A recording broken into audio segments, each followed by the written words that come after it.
আসসালামু আলাইকুম everyone. Lesson 15 এ আপনাদেরকে স্বাগতম। Complete career planning for beginners যে কোর্সটা আমরা করছি সেই কোর্সে।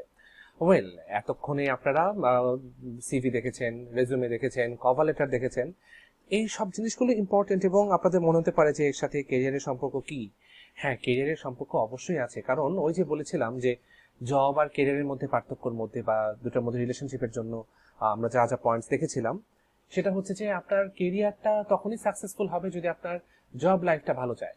আজকের দিনে জব করে যদি আপনি স্যাটিসফাইড থাকেন, মিনিংফুল হয় এবং একটা টার্গেট নিয়ে পৌঁছান যে আপনি কোন ধরনের জব করবেন সামনে, কোন ধরনের প্রতিষ্ঠানে আপনি নিজেকে 5 বছর পরে দেখবেন, সেইভাবে যদি আপনি জবের দিকে আগাতে থাকেন তাহলে আপনার জব লাইফটাও ভালো হচ্ছে, কেরিয়ারটাও ভালো হচ্ছে।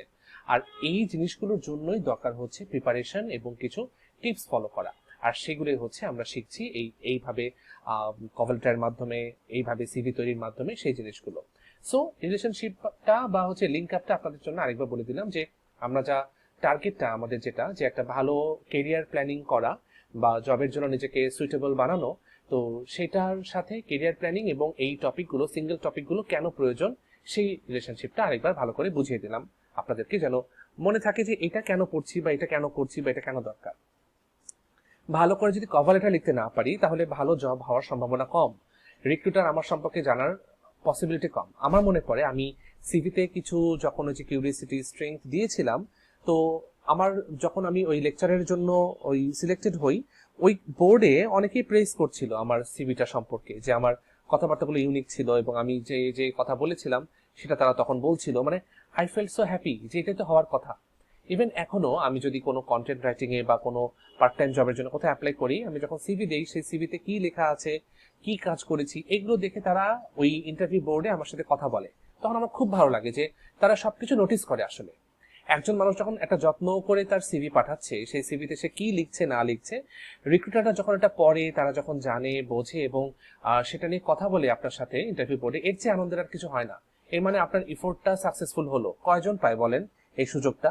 সিভি বেশিরভাগই আমরা ইগনোর করে যাই, বানান ভুল পাই, এটা দেখি ওটা দেখি, মিসম্যাচিং মনে হয়, কোনো সিকোয়েন্স মেনটেন করা মনে হয় না, অপ্রাসঙ্গিক কথা থাকে, তারপর হচ্ছে কপি করা জিনিস থাকে। তো বেশিরভাগ সিভি আমরা এরকম পাই এবং সেই সিভিগুলোকে ফিডব্যাকও ভাবে দেওয়া হয় না। কিন্তু এই সমস্ত কিছুর ভিড়ে আপনার যত্ন করে বানানো সিভি দেখে যখন আপনার রিক্রুটার সেটা নিয়ে কথা বলবে, প্রেজ করবে, তখন পরিশ্রমটা আসলে সার্থক মনে হয়। আর এই জন্যই এই ছোটখাটো সমস্ত কিছু টেকনিক, টিপস বলি বা এগুলো হ্যাকস বলি, এই সব কিছু মিলিয়ে আমাদের আসলে জব লাইফের সাকসেস আসে। আর এই কারণ আমি যদি নিজেকে একটু এক্সেপশনাল ওয়েতে প্রেজেন্ট না করি তাহলে আমি নোটিসড হব না, নোটিসড না হলে কনসিডার্ড হব না, কনসিডার্ড না হলে আমি সিলেক্টেড হব না। তো এই সব কিছুই দরকার। এই জন্য আমার খুব গোছানো ভাবে অ্যাপ্লাই করা দরকার। আর এই গোছানো ভাবে অ্যাপ্লাই করার জন্যই আমাকে ভালো করে কভার লেটার লিখতে হয়, ভালো ছবি দিয়ে সিভি বানাতে হয় এবং সব সত্য কথা লিখতে হয় সুন্দর করে, শুদ্ধ ইংলিশে। এই হচ্ছে যোগসূত্র। মোট কথা, আমি ক্লাস 5, 6, 7 না পড়লে আমি 8, 9, 10 পড়তে পারবো না। আমি 8, 9, 10 না পড়লে আমি এইচএসসি দিতে পারবো না। আমি এইচএসসি দিতে না পারলে অনার্স দিতে পারবো না। তো এই জন্যই মানে একটা জায়গায় যাওয়ার জন্য প্রিভিয়াস সব কাজগুলো ইম্পর্টেন্ট। সো এবারে দেখি আমরা তাহলে need for a cover letter, cover লেটারের প্রয়োজনীয়তাগুলো কি বা কি কি আছে। যেমন নিড ফর এ কভার লেটারের মধ্যে আমি প্রথমেই দেখতে পাচ্ছি কি লিখেছিলাম যে a cover letter completes the CV or resume. আপনি এই রেজুমেই জমা দেন আর সিভি জমা দেন, এর সাথে যখন আপনি কভার লেটার দিচ্ছেন, ইট মিনস আপনি আপনার অ্যাপ্লিকেশন প্রসেসটা, আপনার সিভিটাকে আপনি অ্যাকমপ্লিশ করছেন, সিভিটাকে আপনি পূর্ণ করছেন। শুধু সিভি কোথাও দেয়া কিন্তু একটু মুশকিল। এখন আপনি একটা সিভি দিলেন, সেই সিভির কেরিয়ার অবজেক্টিভে তার লেখা থাকে না যে আপনি পার্টিকুলারলি কোন পোস্টে অ্যাপ্লাই করছেন। আপনি যদি ইমেইলও না করেন, আপনি যদি সিভিটা শুধুমাত্র কোথাও পাঠিয়ে দেন, তো ওই পাঠানো সিভি দেখে কিন্তু বোঝা মুশকিল যে আপনি কোন জবের জন্য অ্যাপ্লাই করছেন। সো আপনি যদি একটা এর সাথে কভার লেটার পাঠিয়ে দেন বা কভার লেটার যদি লিখে দেন, তাহলে অন্তত মানুষ বুঝতে পারবে যে হ্যাঁ, কোন পোস্টের জন্য এই সিভিটা এসছে। সো কভার লেটার ছাড়া সিভি কিন্তু আসলে কোনো পরিচয় বা আসলে কিন্তু এটা কোনো দিক নির্দেশনা থাকে না। এটা কিন্তু আসলে মানে এইমলেস একটা ডকুমেন্ট। ওটা মানুষ রেখে দেবে, ওটা হয়তো সে তার নিজের মতন করে দেখবে, যে তারপরে তার মনে হবে যে আচ্ছা, একটা সিভি আসছিল, দেখি তো এটা কেমন, ফোন করে দেখি তো কি জব চায়। তো আপনাকে ফোন করবে, যদি করে তার মানে আপনি ভাগ্যবান যে আপনার রিক্রুটার আপনাকে ফোন করছে যার হাতে সিভিটা আছে। বেশিরভাগ ক্ষেত্রে এটা হবে না, কারণ তার এত সময় নেই যে একটা সিভি যেটার মধ্যে কভার লেটার নাই সেই কভার লেটার ছাড়া একটা সিভি খুঁজে সেই সিভির কন্ট্যাক্ট নাম্বারে ফোন করা। সো একটা কভার লেটার দিলে আপনার সিভি বা রেজুমেটা দেখতে ভালো লাগে, কমপ্লিট হয় এবং মানুষ আগ্রহ পায় একটা কমপ্লিট ডকুমেন্ট পড়তে। এবারে আসি সেকেন্ড যে পয়েন্টটা আছে, it justifies the purpose of job application. আপনি কোন পারপাজে অ্যাপ্লাই করছেন সেটা কিন্তু জাস্টিফাইড হয় কভার লেটারের মাধ্যমে।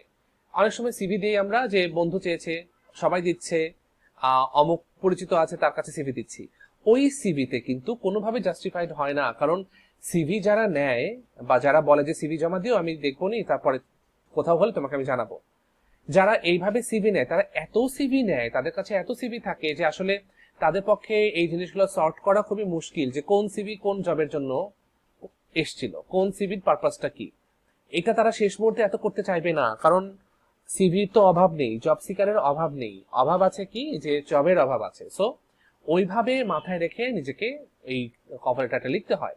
আর কভার লেটারে যখন আমরা ওই এক্সাম্পল থেকে বলছি, প্রিভিয়াস লেকচারে আপনাদেরকে যখন দেখালাম যে আমি কি লিখেছিলাম, যে আমি 5 বছর বিবিএমবি এর কাজ করেছি, রিপোর্ট তৈরি করেছি, বিভিন্ন অফিস ভিজিট করেছি, সো এর মাধ্যমে আমি জানি যে কি কি জিনিস তৈরি করতে হয়, কি কি ডকুমেন্ট লাগে।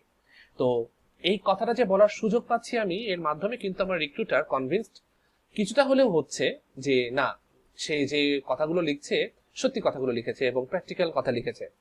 আর যদি এটা না লিখতাম, যদি কভার লেটার না দিতাম, শুধু সিভি দেখে সে আমাকে কেন ডাকবে?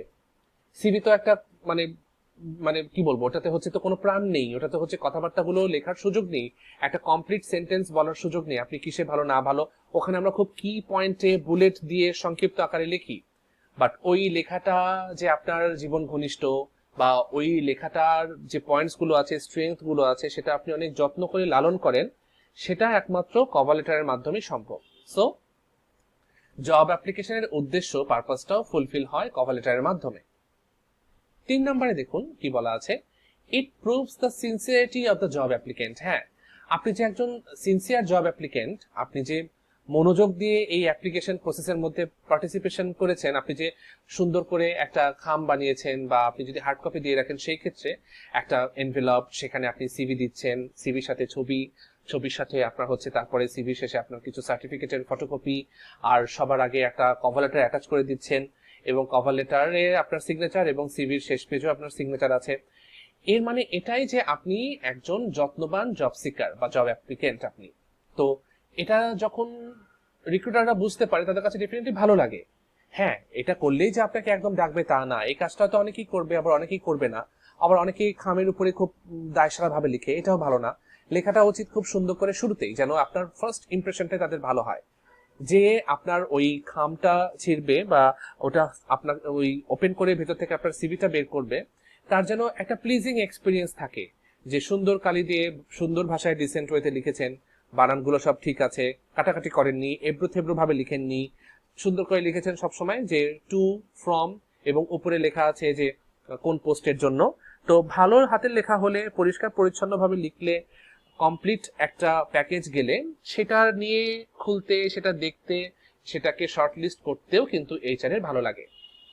তো তারপরে হচ্ছে সেখান থেকে শুরু হয় বাকি প্রসেসটা। আর এটুকু না করলে কিন্তু শুরুতে একটা নেগেটিভ ইমপ্রেশন চলে আসে, যে কিভাবে দিয়েছে, কাটাকাটি করেছে, লেখা ভালো না, এভাবে দিয়েছে, ভালোই লাগছে না, কভার লেটারও দেয়নি, সো সিনসিয়ার না, এর মনে হয় জব দরকার, এরকম কিছু না, চোখের সামনে পড়েছে, সে অ্যাপ্লাই করেছে।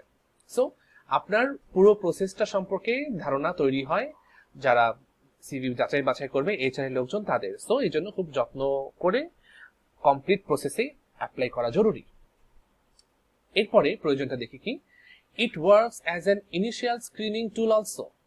এটা কিন্তু খুবই ইম্পর্টেন্ট বিষয় এবং ইন্টারেস্টিং একটা ফ্যাক্ট লাগে আমার কাছে, যে কভার লেটার দেখে কিন্তু অনেকটা জাজ করা যায় যে should I take this person or not, should I call this person or not, does this person have merit or not, এই মানুষটার মধ্যে যোগ্যতা আছে কিনা, একে নেওয়া যায় কিনা, এই সম্পর্কিত তথ্য কিন্তু ওই কভার লেটার দেখেই হয়ে যায়। কারণ কভার লেটার হচ্ছে যেটা একটা চিঠি, যেখানে আপনি লিখছেন, আপনি একটা বক্তব্য লিখছেন, আপনি মনের আগ্রহ প্রকাশ করছেন, আপনার ক্রেডেনশিয়ালস লিখছেন, আপনার এডুকেশনাল ব্যাকগ্রাউন্ড লিখছেন, এবং আপনি ভবিষ্যতে ভালো কিছু করতে চান সেই প্রতিষ্ঠানের সাথে থেকে সেটাও লিখছেন। সো এই লেখাগুলোর মাধ্যমেও কিন্তু রিক্রুটাররা বুঝে যায় যে আসলে আপনি কত ভালো করে লিখতে পারেন। এরর ফ্রি লেখা এটা কিন্তু সবারই পছন্দ জিনিসটা। আমরা যখন পরীক্ষা খাতা দেখি আমরাও চাই যে লেখাটা এরর ফ্রি হবে। সো লেখা সম্পর্কে তারা জানতে পারে, আপনার ইংলিশের সম্পর্কে তারা জানতে পারে, আপনার ইংলিশ নলেজ কতটুকু, আপনার ওয়ার্ড সিলেকশন সম্পর্কে মানুষ জানতে পারে, এবং আপনি কতটা ফ্রি হ্যান্ড সুন্দর করে লিখলেন সেটা, নাকি কপি পেস্ট করা। কারণ ইন্টারনেটে প্রচুর ফরম্যাট পাওয়া যায় কভার লেটারের, সিভি, রেজুমের। তো আপনি সেখান থেকে কিছু একটা নিয়ে লিখলেন নাকি নিজের মতন করে লিখলেন। ট্রাস্ট মি, নিজের মতন করে লিখলে সেটা কিন্তু আপনার এই প্রচেষ্টাটা নোটিসড হবেই হবে, মানুষ বুঝতেই পারে। কারণ নিজের মতন করে লেখার মানুষ খুবই কম। বেশিরভাগ মানুষই ওই ফরম্যাটেড জিনিস, টেমপ্লেটেড জিনিস, কপি করা জিনিস, ডাউনলোড করা জিনিসই ইউজ করে। শুধু নাম, তারপর হচ্ছে ঠিকানা, তারপর হচ্ছে কন্ট্যাক্ট অ্যাড্রেস, জবের পোস্ট, এইসব চেঞ্জ করে দেয়, বাকি কথা একই থাকে। This is হরিবলি wrong and this is কি বলবো, এটা হচ্ছে big turn off for me. এটা কখনই করা উচিত না। এটা আপনার সুযোগ, আপনি এক জায়গায় চিঠি লিখছেন, আপনি এক জায়গায় আগ্রহ প্রকাশ করছেন, আপনার এতদিনের ইচ্ছা যে কোথাও জব করবেন সেটা একজন রিক্রুটার করবে, তাহলে আপনার কি উচিত না এখানে আপনার নিজের মতন করে লেখাটা আপনার নিজের ভেতর থেকে আসবে? এটাই তো হওয়া উচিত। এই জন্য বলছিলাম যে ওই লেখাটা দেখেও কিন্তু রিক্রুটাররা একটা সিদ্ধান্ত নিয়ে নেয় যে আপনাকে তারা রাখবে কি রাখবে না, আপনাকে তারা পরবর্তী স্টেজে ডাকবে কি ডাকবে না। কারণ ওই ইংলিশ লেখাটার মাধ্যমে আপনি প্রমাণ করে দিচ্ছেন যে আপনি ইংলিশে আপনার নলেজ কতটুকু, আপনি কত সুন্দর করে লিখতে পারেন, নাকি আপনি কপি করা লাইনে ইউজ করেন, নাকি আপনি লেখার পরে চেক করেননি সেই জিনিসটা। তো একটা স্ক্রিনিং টুল হিসেবে ইউজ হয় কভার লেটার। এরপরে যেটা বলছিলাম লাস্ট পয়েন্ট হচ্ছে it presents the art of writing of the applicant. ওই একই কথা, মানে শেষের দুটো পয়েন্ট একই রকম রিলেটেড, যে স্ক্রিনিং টুল হিসেবে হয়ে যায় যে যদি ভালো লাগে তারপর তারা নেক্সট স্টেপে যায়, আর ভালো না লাগলে স্ক্রিনিং এর মাধ্যমে আপনাকে ফিল্টার আউট করে ফেলে।